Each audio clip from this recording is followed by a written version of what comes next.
వికారాబాద్ జిల్లా Parigi DSP office దగ్గర ఉద్రిక్తత నెలకొంది. డీఎస్పీ ఆఫీస్ ముందు నస్కల్ గ్రామస్తులు ఆందోళనకు దిగారు. 1వ వార్డు స్వతంత్ర అభ్యర్థి అక్కమ్మను బీఆర్ఎస్ నాయకులు కిడ్నాప్ చేశారని ఆందోళన చేస్తూ ఉన్నారు. తమ ఫిర్యాదును పట్టించుకోవట్లేదంటూ అక్కమ్మ కుటుంబం ఆందోళన వ్యక్తం చేస్తోంది.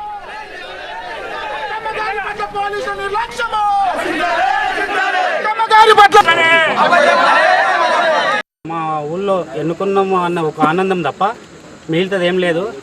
ఆ క్యాండిడేట్ చూద్దామన్నా అనుకోవడానికి మాకు కౌంటింగ్ అయిన రోజు నుంచి ఈ రోజు వరకు కనిపిస్తలేదు. అయితే ఆ రోజు నుంచే మేము పోలీస్ స్టేషన్ వెంబడి తిరుగుతున్నాము.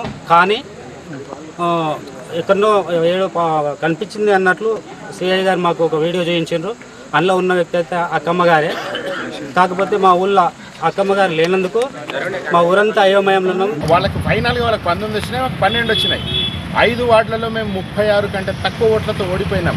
సో లాస్ట్ 3-4 వార్డులు గెలిస్తే ఎక్కడ కష్టమవుతుందో వాళ్ళకి అని చెప్పి తారుమారు చేయడానికి పోయినరు. ఎన్నికల కోడ్ని ఉల్లంఘించిండ్రు, దానికి పోలీసులు అనుమతించిండ్రు. దాని మీద మేము ఎలక్షన్ కమిషన్ కంప్లైంట్ చేస్తాం. కానీ మనోరెడ్డి మీద కేసు పెట్టాలి మీరని మేము పోలీసులకు కంప్లైంట్ ఇవ్వడానికి వచ్చినాము.